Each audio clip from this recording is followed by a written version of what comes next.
Imagine walking into a courtroom, ready to fight for justice, only for your own father to stand up and call you a fraud in front of a room full of strangers. That is the exact moment my life changed forever. Before we get into what happened next, I have a quick question for you. Where are you watching this video from right now? Let me know down in the comments. I love seeing how far these stories travel. For those of you who are new here, my name is Becca. Welcome to the channel. Today, I'm sharing a story about family betrayal, hidden truths, and the long road to proving everyone wrong. The courtroom smelled faintly of old paper and polished wood when I stepped through the doors, wearing the only gray suit I owned. Every conversation inside seemed to pause for a brief second before quietly returning to a low hum. My heels clicked sharply against the marble floor as I walked toward the defense table, doing everything in my power to pretend my hands weren't trembling. Then, my father stood up. "She's an impostor," he shouted, pointing a finger directly at me. "That woman has no right to be here." A sudden wave of whispers rippled through the courtroom gallery. The judge frowned deeply, banging his gavel. "Mr. Whitmore, sit down immediately." But my father didn't stop. His face was flushed red with anger, the exact same look he used to wear when I was a child, spilling milk at the dinner table. "She lied to everyone," he barked, his voice echoing off the high ceilings. "She was a waitress just 3 years ago. She doesn't belong in a courtroom." I swallowed hard. 3 years ago, he would have been entirely right. 3 years ago, I was balancing heavy trays at a crowded roadside diner just outside of Tulsa, rushing to take night classes the second my shifts ended. I vividly remember coming home completely exhausted, smelling like stale coffee and fryer grease, only to hear my father laugh whenever I mentioned my dream of going to law school. "People like us don't become attorneys," he used to scoff. But what he really meant was people like me don't. Because in my father's eyes, my younger brother Ryan was the sole future of the family. Ryan got all the support, the attention, and the college tuition. I got nothing but harsh criticism and constant reminders to stay realistic. The judge adjusted his glasses and looked down at me. "Miss Whitmore, would you like to respond?" I took a deep breath and slowly stood up. For a moment, I just looked at my father. His expression wasn't just angry anymore. Beneath the surface, it was turning nervous. "Your Honor," I said, my voice remarkably calm. "My father is correct about one thing.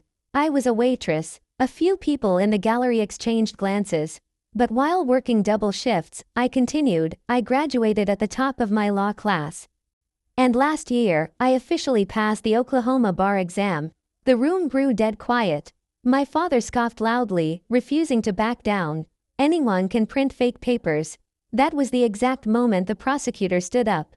"Actually, Your Honor," he said, sliding a thick blue folder toward the judge. "Miss Whitmore's credentials were fully verified by this court yesterday morning." The judge opened the file. Seconds later, the entire courtroom went completely silent, even my father. Because attached to my law credentials was something absolutely nobody expected.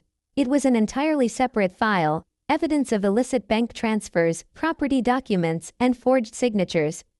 My father's face completely drained of color as the judge flipped through page after page. The judge looked up, his eyes catching mine.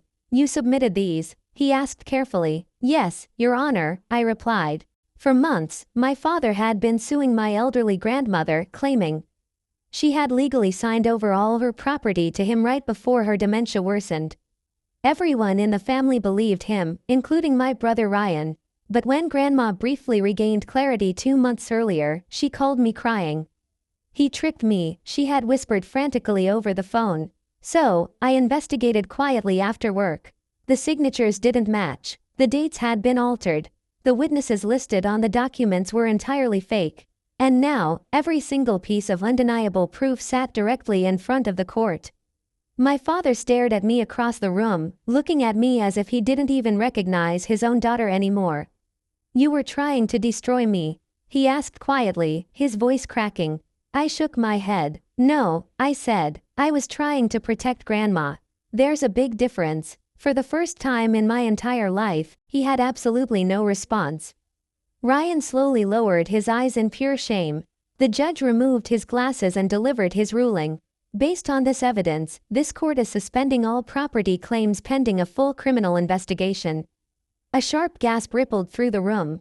My father sank heavily back into his chair, and suddenly, the man who had spent my entire life making me feel completely small looked smaller than anyone else in that courtroom. As the guards approached him and people began filing out, Grandma reached for my hand with trembling fingers. "I always knew you'd become something important," she whispered. Tears burned behind my eyes.